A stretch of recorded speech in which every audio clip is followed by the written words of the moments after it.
అగ్రరాజ్యం అమెరికా అధ్యక్షుడు Donald Trump వరుసగా సంచలన నిర్ణయాలు తీసుకుంటున్నారు. దోస్తీ గీస్తీ జాంతానై తమ దేశ ప్రయోజనాలే తమకు ముఖ్యమనేలా వ్యవహరిస్తున్నారు.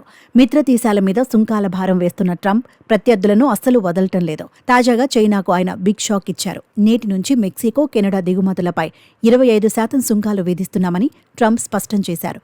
ఇప్పటికే చైనా దిగుమతులపై 10% సుంకాలు విధించిన ఆయన డ్రాగన్ కంట్రీపై తాజాగా మరో 10% సుంకాలు విధిస్తున్నట్లు తెలిపారు.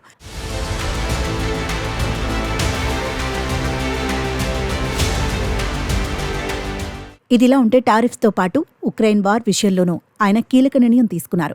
శాంతి చర్చల కోసం వైట్ హౌస్కు వచ్చిన డొనాల్డ్ ట్రంప్తో వాగ్వాదానికి దిగిన జెలెన్స్కీకి గట్టి ఎదురుదెబ్బ తగిలింది.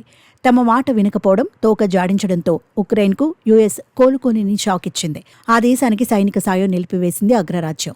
ఇటీవలి వైట్ హౌస్లో ట్రంప్ జెలెన్స్కీ భేటీ రసాభాసగా మారిన సంగతి తెలిసిందే.